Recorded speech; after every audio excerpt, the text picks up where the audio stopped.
Wow, look at all these people here. Matt, you want to do housekeeping items here in a minute, man? Oh, yes. Slow down. I don't know if that was your plan or not. Okay, hold on a minute. Oh, ting ting. All right, so just a few little Connor would call housekeeping.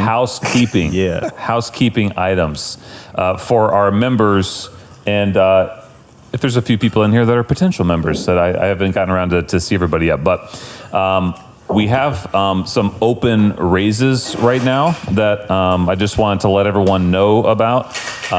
Sailfish Brewery is growing like crazy. One of the original founders, the original founding investors, I should say, has released some of his shares for sale, only because he's a full-time investor, not because he's getting rid of all of his stake in the company, but some of those have come up for sale. And so if any of you guys are interested in a little stake in Sailfish, there's some of that available. Forecastable, we're still doing open raises on Forecastable, Good Dog Studios, Seafair Explorations, and one or two more. So if you guys have any interest in looking at any of those, just let me know. That's a little bit of the business stuff. On the other side, tonight, this is like our first time having people in the room while we're doing our podcast.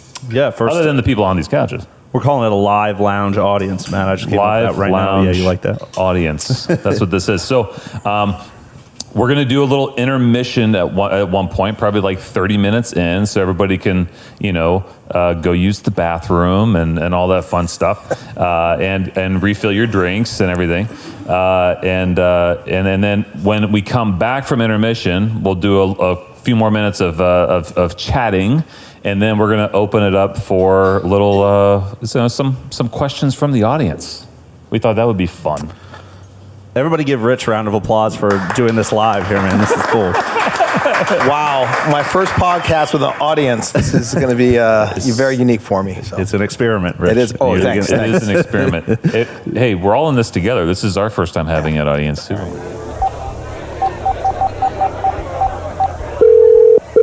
Welcome to the Legacy Angel Network Venture Lounge, where nothing ventured is nothing changed. For Matt Helmentaler, press 1. For member services, press 2.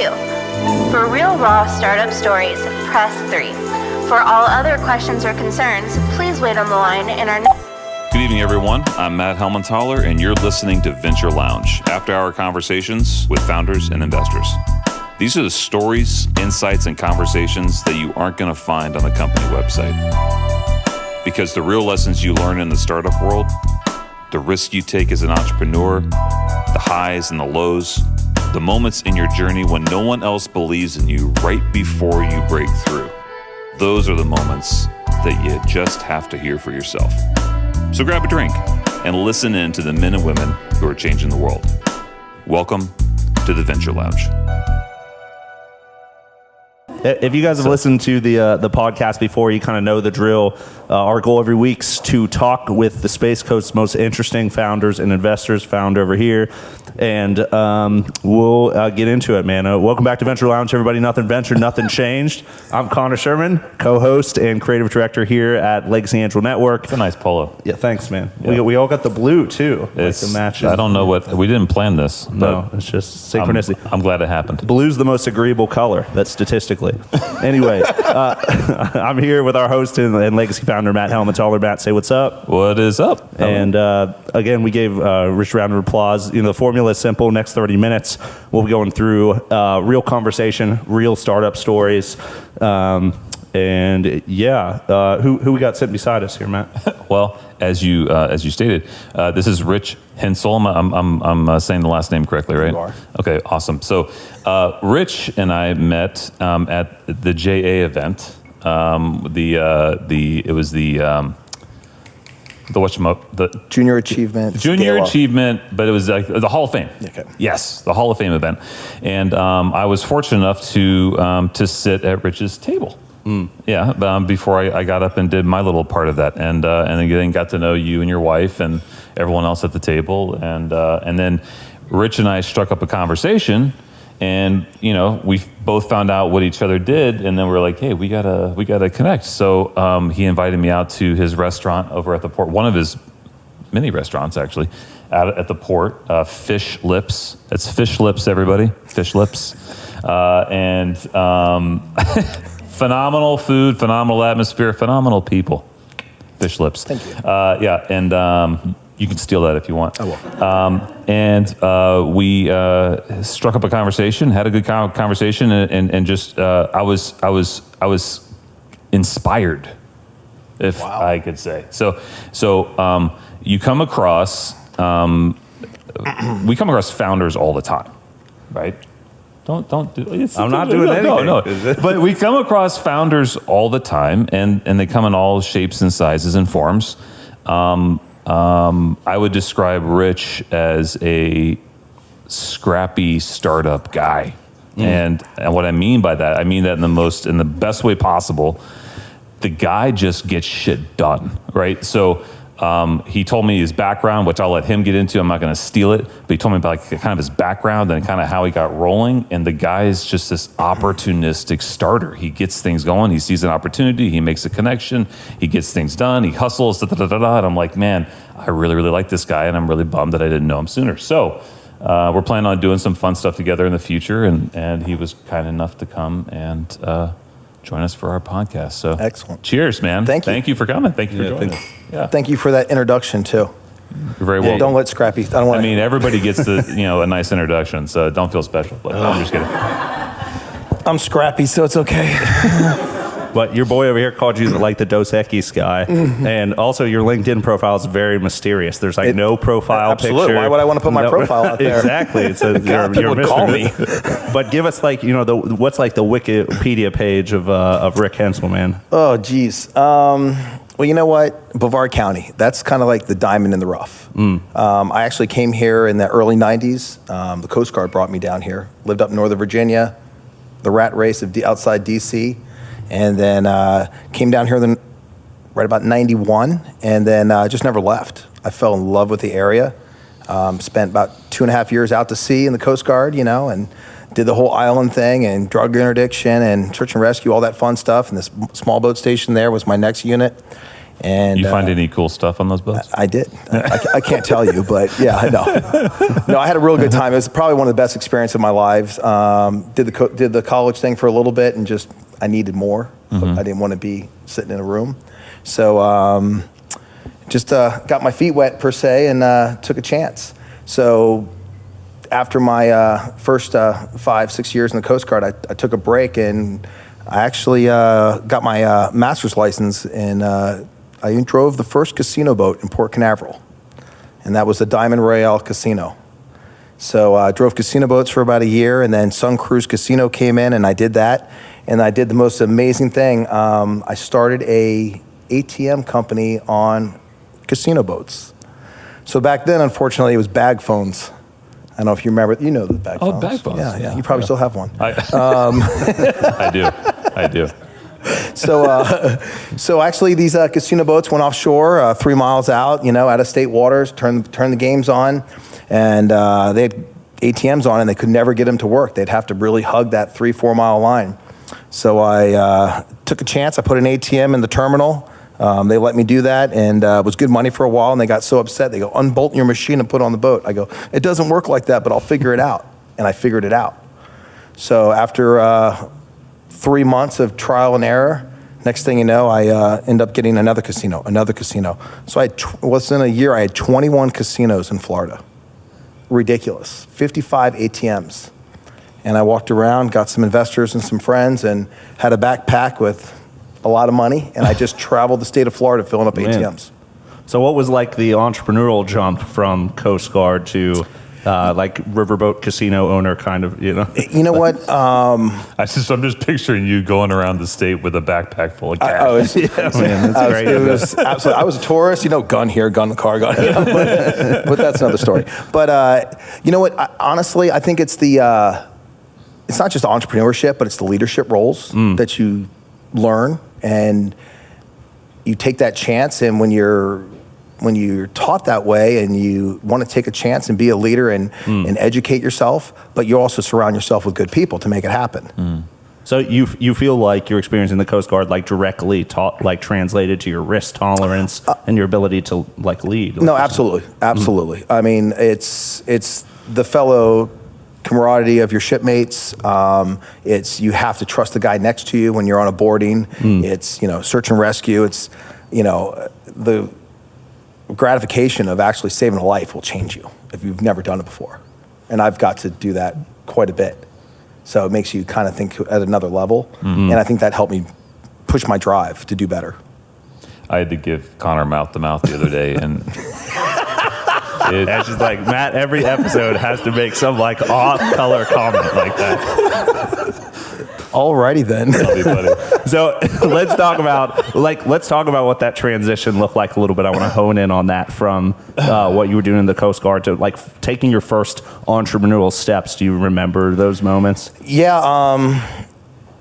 You know what? It was family and friends that kind of pushed it. I had an idea. Obviously, coming out of the Coast Guard, I wasn't really wealthy at the time, but came up with a plan and started with one, then got two, and just got three. And it's the follow through. A lot of people have great ideas and ambition, but if you don't have the follow through, they're just ideas. So when I had the actual opportunity to do it and made it work and teamed up with an ATM company, it was just amazing. And nowadays, you look back and you saw how, not that it was easy, but if I didn't take that chance, I would never be where I am today. Yeah, man. I mean, so how did let's just talk 30,000 foot view. How did your life and career, do you feel like, evolved from that to where you're at now? Was it just continual addition of opportunities that you weren't afraid to take? Or? Absolutely. I think it followed in that the drive, but also the passion of being just an entrepreneur. And, obviously I own a couple restaurants and I got into a lot of stuff. So you have like the spirit of hospitality that was taught to me, and it's networking. So I wouldn't be where I am today if I didn't have the opportunity to talk to people and wasn't timid or scared to talk to something. Surround yourself with good people. Definitely not the smartest one in the room, but I know a guy. So that gets you through it. That's awesome, man. What about your perspective on life in like Florida and Brevard and like doing all that here? Because I know there was a transition, right? Are you from here? Or? No, actually I'm from Northern Virginia, right outside DC. So the rat race, right? 6 lanes of traffic going nowhere. And I knew I wasn't going to stay there. Great town, great upbringing, family. It was amazing. My mom and dad worked so hard for everything we had. So it's comforting to think that, the small town, Vienna, Virginia. Now I think it's the largest town in the world. I mean, more stop signs than any place in the world. Oh, really? But it's 30 minutes out of DC. So joined the Coast Guard, got to see the world, got to see the Caribbean, and learn a lot. And then Florida, just kind of blessed to be in Florida, and I just fell in love with it. Brevard County back then in the 90s was a little bit different. Grittier? Yeah, I don't think Vieira was even here back then, so that tells you. It was cow pasture. It's all cow. Yeah. 100%. So it's pretty. Now there's like a Five Guys on every block. You know what I mean? Like, yeah, there's one. Yeah, one of those. Yeah. But what was that? I mean, so talk to us. I'm gonna. I mean, we went forward a little bit. Let's go back a little bit. All right. Childhood, brothers, sisters, dynamic. Did you? Were you the terrorizer? I mean, what was growing up over there like? Actually, high school was good. Growing up, did sports, baseball, loved it. I've had a brother 2 years younger than me. Unfortunately, he passed away in an accident in 2017. Oh, I'm sorry. So that was a tough one. Married with kids, so it's when you have tragedy like that, it's tough, but it also makes your family stronger in certain ways. Yeah. It was difficult, but I mean, as far as, growing up I grew up where all your friends' parents were Secret Service, FBI, CIA, it's crazy. And my parents had a printing business. So I was kind of the outside looking in. I think I went to prom twice in a bulletproof limo. Couldn't roll the windows down. Got a good deal on it. So it was kind of unique, you know. But once again, I mean, I love where I grew up, what my parents did for us, and, you know, family. I mean, I miss my brother. He's amazing. I've got 2 kids, you know, and, you know, life goes on. It's unfortunate, but life goes on. So. Yeah, you're like experiencing, obviously honoring the relationship you had with him. Is that a part of what you do today? You know, I'm sure you think about that guy. Yeah, you know, you relate back, you look back, and you wish he was here, and you wish, you know, you could have had that more of a relationship. You always look back and you wish you had more. Yeah. You know, at that time, I mean, I was gone. I'm the one that left the house, left the area to move on with my life, and left him there. And he started a company called Dave Hensel Electric. Wow. And graduated early from high school, fiber optics, everything. And he was, you know, young. He was ready, and he built up a huge electrical company in the DC area. So it runs in the blood. You guys just go out there and kill it. It does. And my father was in Vietnam. He was in the Marine Corps, and ran a print shop. So he had several print shops growing up and all that, you know. And it was actually, we've always had businesses. We've never worked for somebody else. That's really cool. It's really cool, just generationally, to see how, you know, kind of the movement and the action kind of your parents, and how that like influenced you and your brother, and for you guys to go out and to not be maybe scared to go out and take a risk. You probably just watched your parents kind of do that your whole life. Agree. I think that's a good. That's pretty rad. Pretty cool. Rich, what about so your earliest entrepreneurial memories, you were talking about kind of your environment and what you were building, but were there the mistakes early on, or what you learned from most? Like, how did you become for that to someone seasoned and confident in what you're doing? I mean, I hit a home run the first one, and of course, you know, you get cocky after that. You make mistakes, you learn. I strongly recommend you don't buy a tanning salon in Florida. It had a travel agency involved in it, okay? It sounded really good at the time. How long before that went? That had a good year and a half run. Okay. You have a few beds so at the house. That's awesome, man. Do you? No. You know, I have a little tanning bed story, because I don't know what the hell I'm doing. No. I was in between. I don't know. I was in my early 20s. Hey Scott, am I handy? No. Okay. So not handy. My wife could also verify this. I'm not handy at all. And my buddy was like, hey, can you go and take these tanning beds out of this place for me? I'll pay you X amount of blah, blah, blah. I'm like, yeah, sure. Well, yeah. How hard could it be? I didn't turn the power off. And I stuck a screwdriver into unscrewed, and then boom, you know, and it, shocked the shit out of me, and then knocked out the power to the entire complex. Yeah, that's like and then I just got phase there. I got in my car and left. I said, yeah, I was like, I'm out. Met out. Like, yeah, that's my. And you've been story. Arctic blonde ever since, right? Exactly. That's the early permanent tan onset of the white hair, and that's pretty much it. Yeah. Well, we're going to use this. So as far as startup making mistakes, like, what are your most visceral memories, entrepreneur wise, man? You know, you have any specifics? You know, I got involved. Well, we're jumping ahead a little bit, but when I got out of the Coast Guard, I did the casino boat stuff for a while. Got into the ATM business. I ended up selling my business around 9/11. And got called back to active duty. Wow. So that was a big challenge. And then I was kind of young and dumb and 29, and what does every 29-year-old want? They want a restaurant bar. So that's how I got in that industry. But I don't think I could have done that without surrounding myself with good people. I've never done that before. And I think the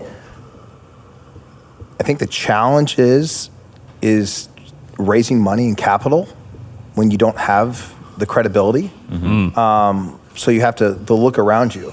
Yep. And Brevard County has always been unique in that aspect because there's a lot of really good people around here, and it's just you gotta build your credibility up. You got to talk. Yeah. Yep. You got to learn the area and kind of forecast what you're trying to do.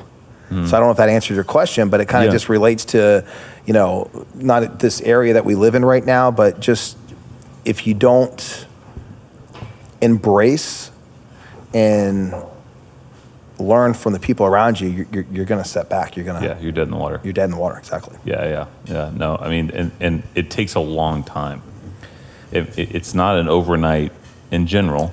It's not like an overnight thing. It does take a long time to build up that level of credibility, especially when you're doing something new. Right. I mean, at least that's my experience. Absolutely. I'll tell you, and one of the experiences I had that kind of propelled me was I actually joined the chamber. Mm-hmm. So Cocoa Beach Regional Chamber started with that and got kind of not pushed into it, but guys, you got to do this. You got to support. You got businesses and everything. And unfortunately, I drank the water and did it for a lot of years and ended up becoming the chairman of the Visitor Convention Bureau. The year after that, I was chairman of the freaking whole chamber. And I look back and I see all the relationships and small business and 1,500 nonprofits that you get involved with and EDC and CivMill and just it goes on and on. Once you're in there, you're in there. You're in. Yeah, it's true. But yeah, I think getting involved like something like that, to your point, kind of like building relationships, the relational aspect of business, that's at least one way to start to bridge that gap from like, it shows people that maybe don't have the experience, but you have the tenacity to like try it or keep at it, Absolutely. Yeah. Absolutely. It kind of, if you have fear, it's gone after that because you have to talk to people. And it's networking. Mm-hmm. So, I mean, something back in the day that was really big was leads. If you're, 30 entrepreneur or you're trying to touch what's going on, it's usually 30 and below or 40 and below and all that other stuff. So, but it's an opportunity that people don't get. Mm-hmm. So. Yeah, man, and it's, I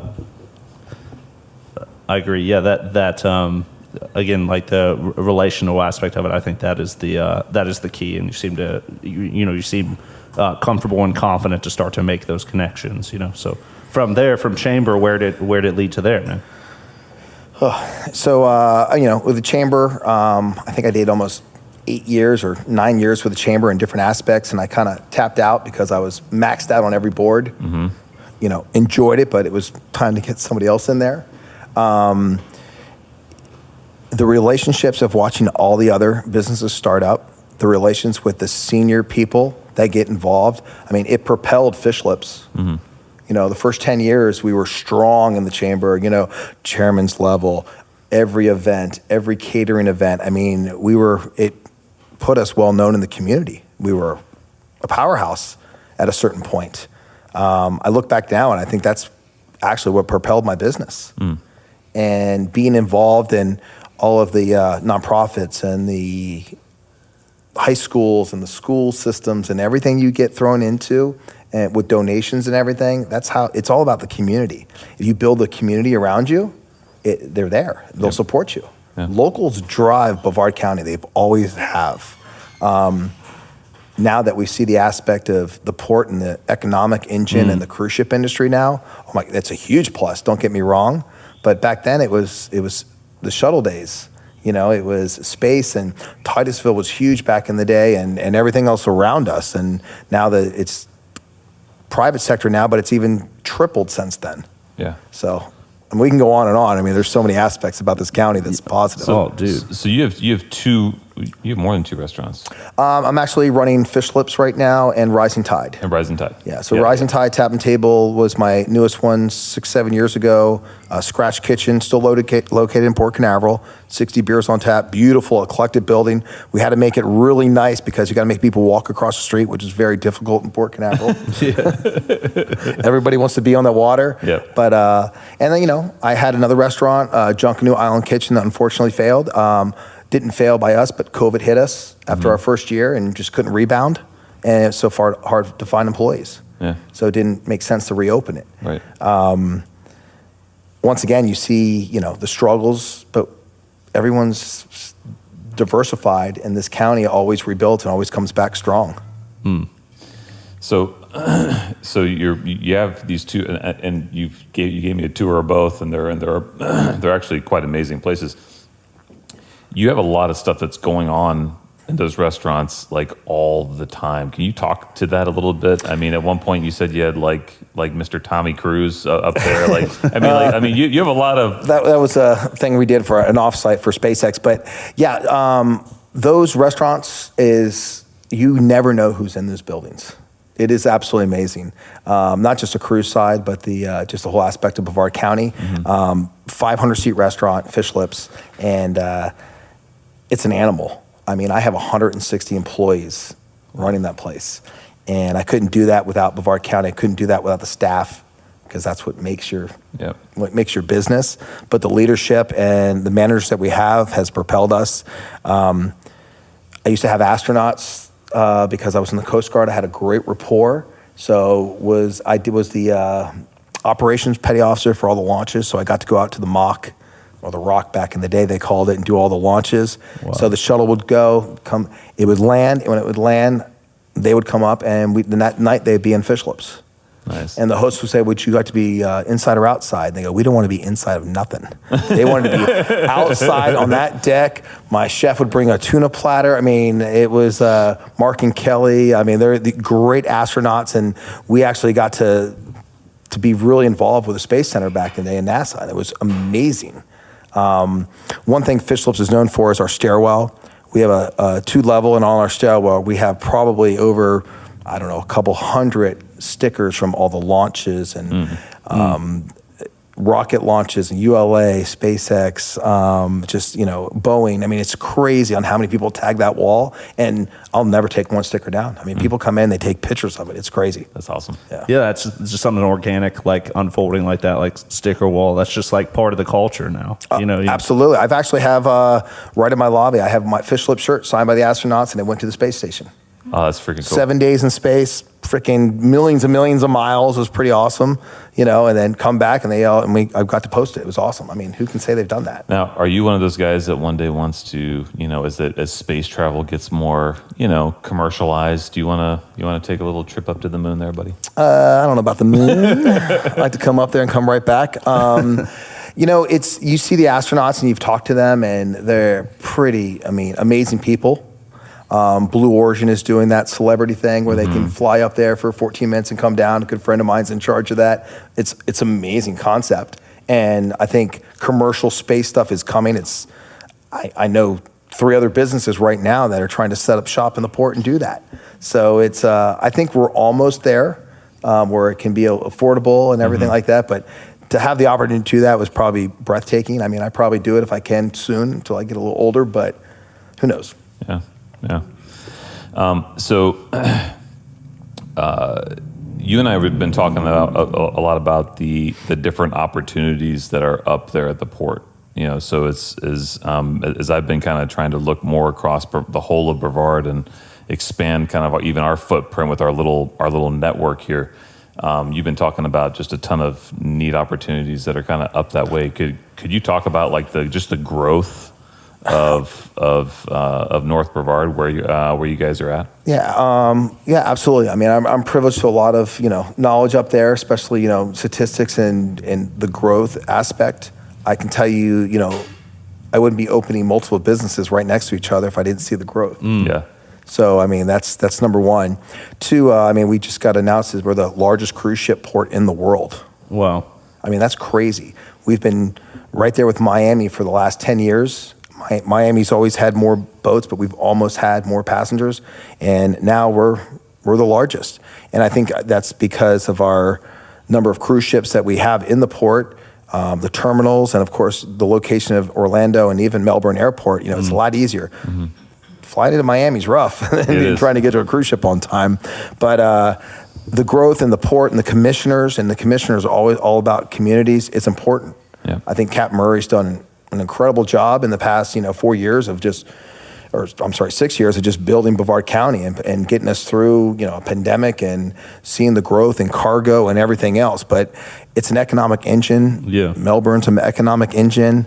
So when you see that in Central Florida, I mean, our numbers, I think there was just an article out with Florida Today that I think it was the port brings almost $6 billion to Central Florida. Jeez. Man, just the economic engine of Florida in general. I mean, I don't know if you followed any of what unfolded with DeSantis launching his campaign on Twitter Spaces, but just as a Florida brag, like at the start of his statement, it's like, number one state in net in migration, number one state in education, number one state in new business formations. The whole state is in a trajectory that places like this, we look like we're on the bleeding edge of now compared to Orlando or Miami, but it's so clearly coming, like you're saying, and here, really amazing. I'm all excited that we're number one in education, but a little political statement. I would like our teachers to be paid much, much, much more. Damn it, Matt. I was trying to stay away from political I would like the education thing qualified too, a little bit more. But anyway, but no, this is a great state. Yeah. This is a phenomenal state. Economically, I mean, you know what? It's a great place to raise a family. Yep. I have 4 kids right now, and my 4-year-old is down in Vieira in the school system down there at American School. Amazing programs out there. My 13-year-old is in Pinecrest, great program, charter school, and ice skates almost 4 or 5 days a week. I mean, I'm so proud of him. He got into it, and it's you see what Brevard County offers. I mean, ice skating in Florida, really, it's huge. It's a big deal. You'd be surprised how many families are so dedicated and parents and everything. It's growing. My 21-year-old son just started up ice skating. He's loving it. Kind of Happy Gilmore on the ice skates, but yeah, he's all right. Well, my 13-year-old can give lessons. We can try to figure out how to make him some money. Because it's not cheap to be in ice skating 5 days a week, just so you know. No. I believe. Well, I don't have to pay for it now, so it's different stage of life. So, I mean, it's just very unique. I mean, to your point, it's not just the economic engine. It's the growth. It's the family. It's tradition. It's everything that's around us. You know what? The only comment I want to add to that is it's actually the events. Everything that we have down here. We just had the offshore boat racing Thunder on Cocoa Beach last weekend. That I'm one of the directors. Have a great team, and you see the drive and the economic impact events have in Brevard County. I mean, you see them all over Vieira as well, and Wickham Park and all that. I mean, that's what builds the community. Yep. Right. Yep. And even what Fishlips does, the other, your other restaurant as well. It's like that cultural anchor that you guys are. I mean, everyone's asking where we're going for lunch midday. It just becomes a part of the lifestyle. So you guys have a massive impact in that way. Absolutely. And what's the greatest thing is the restaurateurs and all that. We all work together. I mean, we struggle, we bleed, we grow, we have growth, but we all do it together. We all help each other out. That's awesome. And when you see that in the hospitality industry, the hotel industry, I mean, how many extra hotels are being built like crazy right now just outside the port in the area, and it's still not enough for the growth of these huge cruise ships and all the way down. Look how many hotels are in Vieira right now. It's great. Yeah, that's awesome. Rich, let me ask this, man. For somebody else that's trying to operate in your space, maybe new upcoming entrepreneur, you were talking about the 29-year-old that's want to start bar and grill. What do you tell them? How do they start now? I think there's huge opportunity to do that. One of the hardest thing right now in this industry is labor, is employees. They're non-existing, and they're actually hindering a lot of the growth. And it's not just in the restaurant industry; it's everywhere. So you got to pay people a little bit more. You got to really just watch your bottom line. And things have been crazy the last 2 years. So honestly, if you are starting a business of any sort now, you really have to make sure you're not undercapitalized, and you got to really surround yourself and make sure that plan of attack is there. Because there's competition everywhere, and if you don't have that backup plan, you're going to struggle. You're going to fail. Before our little intermission that we're going to do, I wanted to bring this up. You have the privilege of working with your wife. I do. She helps you a lot with some of the other stuff. So talk to us about that. Like what role does she play? Listen, my Catalina, I love you. Thank you. Is amazing. We have had the opportunity to I brought her up from Brevard County. She lived in Fort Lauderdale, Miami for a while. And we've been married for almost 5 years, almost 6 years now. Yeah. And to see what she offers and what she has done for me to grow is amazing. Yeah. Our 4-year-old Ava is into ice skating, loves school. I mean, she's so full of life. It's a blessing in disguise. I've been a workaholic all my life. I think a lot of us are. That's entrepreneurs. We don't know how to turn it off. And that's been my biggest problem. And I look back and I see that if you don't, it's quality of life. You got to slow down. Yep. And I struggled for a while not slowing down. I'll be honest. I have.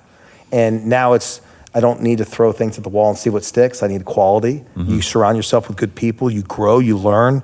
I've got so many great friends and colleagues and entrepreneurs around me that we all have the same story. It's kind of weird, but you have the same story and the struggles that you have.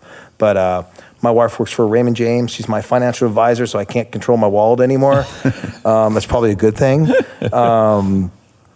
But it's growth. I mean, she actually helped me look towards my future, and not just the next shiny thing. Yeah. And I know that there's time for exit strategies now. Yeah, that's cool, man. Yeah. That's awesome. Well, with that, we'll do a little intermission. Yeah, quick break, everybody. All right. So hey, before we get into the Q&A stuff, I was going to ask you too. So you don't just like run your businesses. You're also like engaged in like helping other people. Clearly, that's something that you and your wife. I mean, you guys are constantly doing that. You're involved with all kinds of things, but you also have a consulting kind of a gig too. Can you talk into that a little bit? Yeah, actually, I started probably maybe several years ago. C&B Consultant, which is Chase, Brianna, and Nico. I named it after my kids. Unfortunately, Ava wasn't born yet, so she doesn't know about it, so don't tell her. Yep. Have to change that DBA. She gets no piece of the business in the will because her name is not in there. Well, that's the only one I know that's going to take care of me when I get older, so I'll have a separate thing for her. Yeah, I mean, as to a fault, I mean, actually through the chamber and being in the business, you realize that it's so easy to give advice. And you always have people nonstop asking and putting relationships together. I'm trying to do this. Oh yeah, talk to this person. Oh yeah, I'm like, what am I doing? And actually my wife really helped me to embrace that. I go, stop giving everything away. So I started a consultant company and realized that not only did it help my portfolio and financially and everything else, but it's an opportunity for people that really want to learn and get that expertise. Being in the restaurant industry, you see people all the time, all walks of life and everything, and they talk to you and you hear things and you figure things out, per se. I mean, we had this conversation not too long ago, and it's amazing how you connect the dots. And I realized connecting the dots is almost worth more than working and striving on one business. So you see the flow and it propels you to another level. But it also, the people that you're helping see that as well.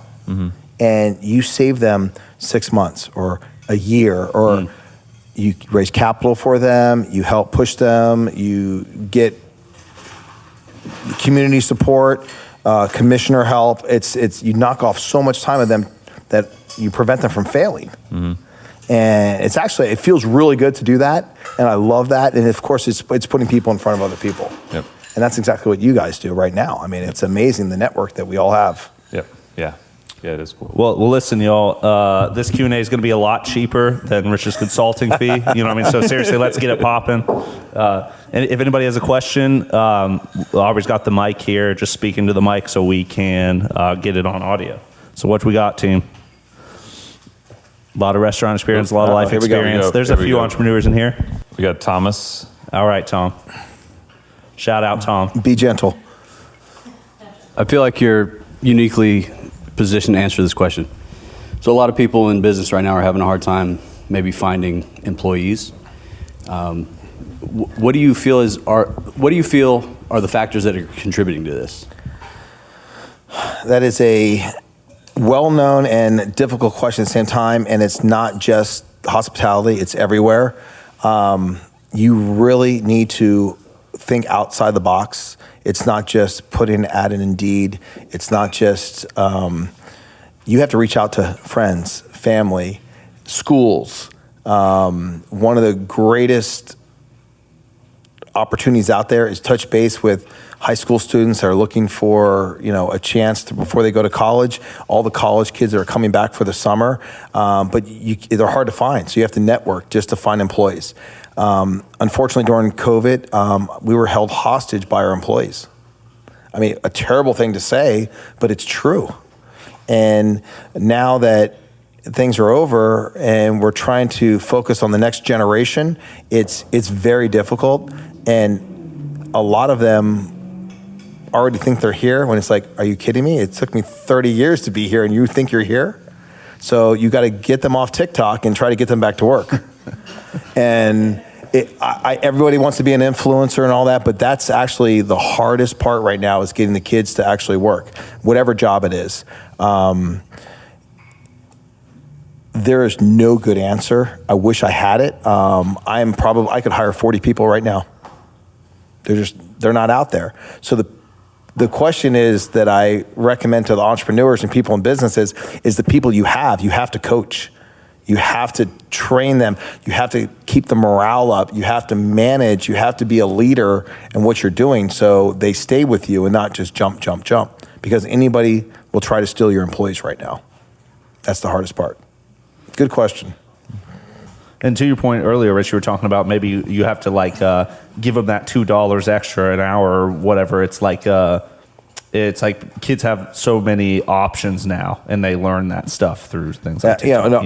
Absolutely. There's bonus programs. There's things out there that you can, how to bring them in, or it's giving them not just one job, it's 2 or 3 tasks, and you have to kind of push that.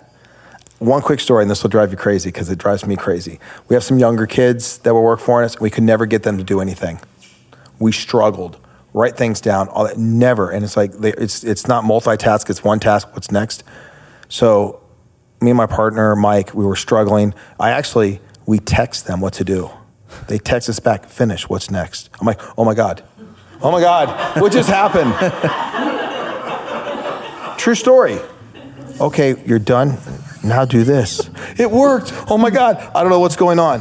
It's the way that we actually relay the message is changed. We grew up, if you're, 40, 50, 60, you grew up in a different era where you had conversations, you talk and everything else. Now it's more digital. It's all about the cell phone and everything. So, I mean, I'm not trying to start anything, but I'm just saying it's amazing out there and how you have to get the message out and get the younger generation to do things. And they're great kids. They learn, they want to do stuff, but it's just, we have to do the different approach. Awesome answer, man. All right, more questions. Here we go. Hi. State your name, please. Noheli. My name is Noheli. Thank you. So my question is, Karen's younger cousin, hello. My question for you is, when you do your consulting, is there something that you see repeatedly happen, or is there an issue that you see repeatedly, or a question that you get asked all the time? Is there like a theme that you're like, I wish we could solve this issue in particular? Good question. I think what a lot of it is people try to circumvent the system, and it's like, no, the system will work. You just have to do it right. There's also an opportunity to, listen, we've lived here. We know it's here. If you're out of state and you try to do something like, oh no, that's not how you do it. Well, okay, you're in Brevard County. That's how you do it. So depending what the business is, but everyone has the opportunity to succeed, but you really have to look at the community and what you're doing.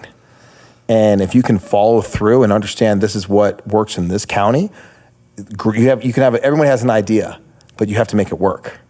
So if you don't get the support of the community or the area or even your business, and you surround yourself with good people, it just makes it tougher to do that. So if you're trying to execute something quick, you need to reach out.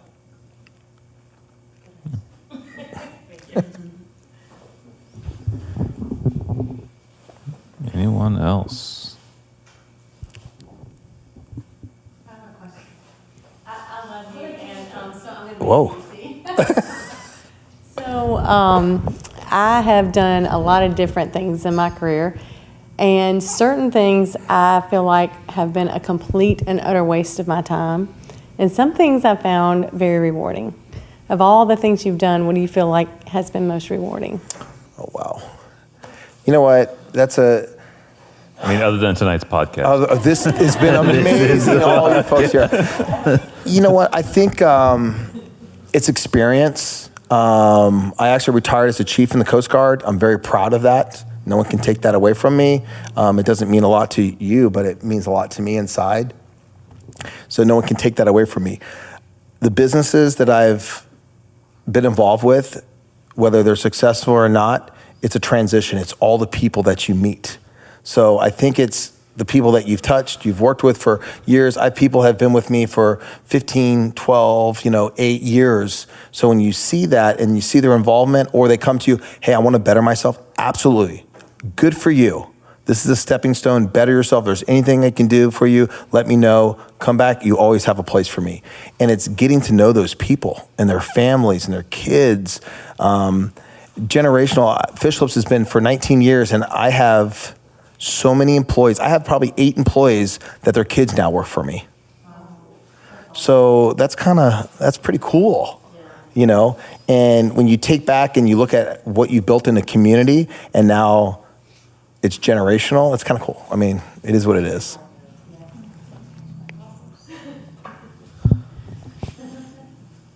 Rich, I wanted to ask you, man, because you mentioned it earlier, and it's cool how you have so much success, man, and it's clear what you're doing is working. But when you're doing things as like a trailblazer like yourself, you have things that fail just inevitably, Absolutely. And so love that you were not afraid to mention that. I mean, what are you learning from those experiences, man?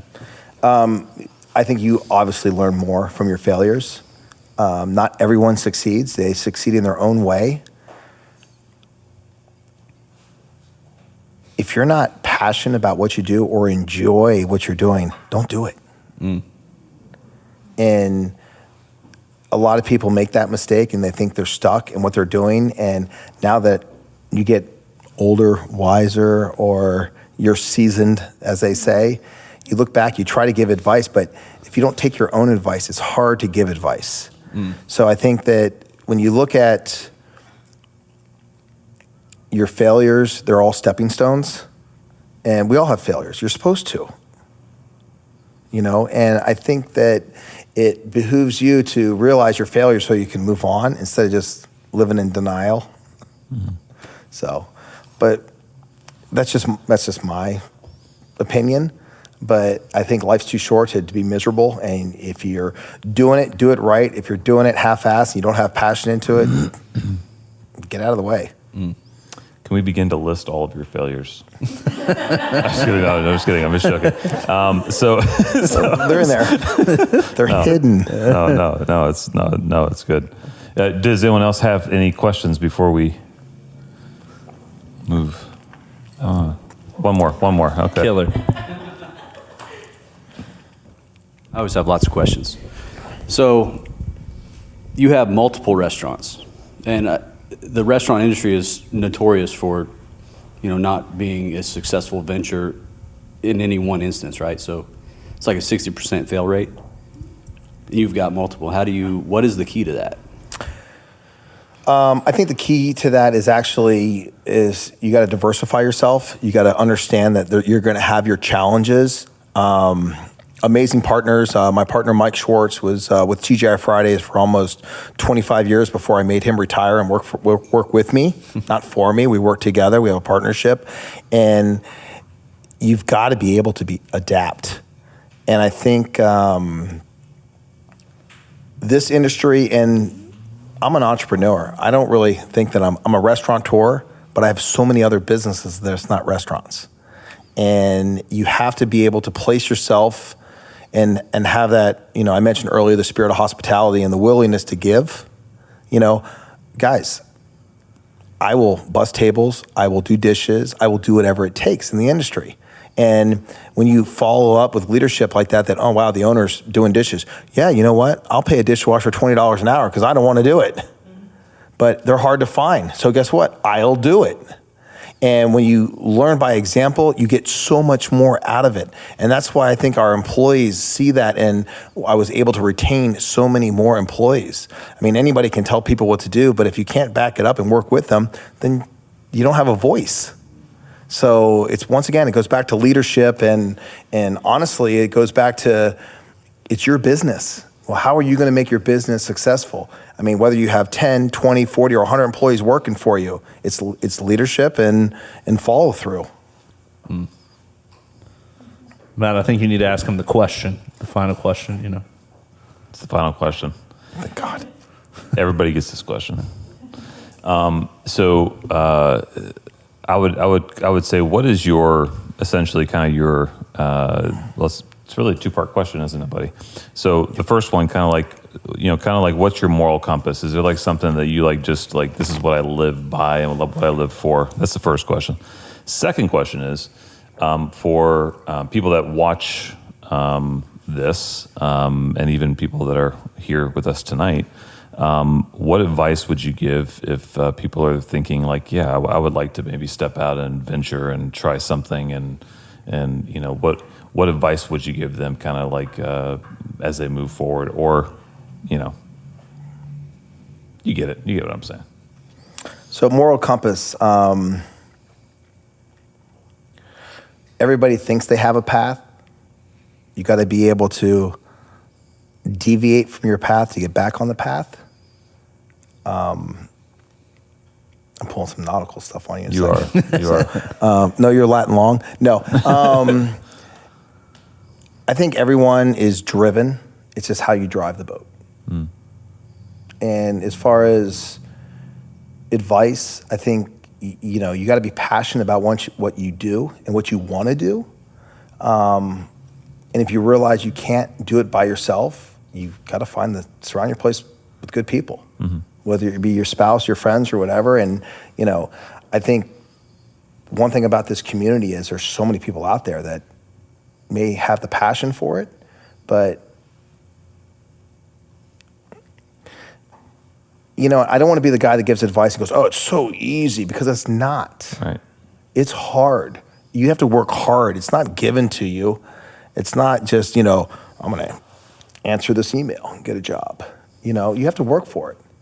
And I think that's what's it's a lost art in today's society, because everybody thinks I'm entitled to it. You're not. You have to work for it. And I think everybody here and everybody's listening to this podcast and everything that you're involved in, people have worked for it. So you've got the right people and you got the right opportunity, but you're never going to make money. You're never going to succeed if you don't work for it. Nothing's free anymore in this world. They want to make it free, but it's not. And it makes it harder for the people that work so hard, and other things are just given to you.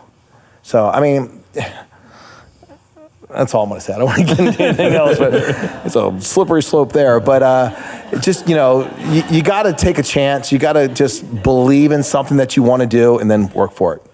Work for it, go for it, get it done. Yep. Love it. Cheers to that, man. All right. To Rich, thanks, man. There we go. Thanks for joining Thank you us. for your time. Cheers. You know what? Great opportunity here. Thank you very much, Matt. Absolutely. Pleasure. Absolutely. Good job, man. Rich Hensel, everybody. Good night.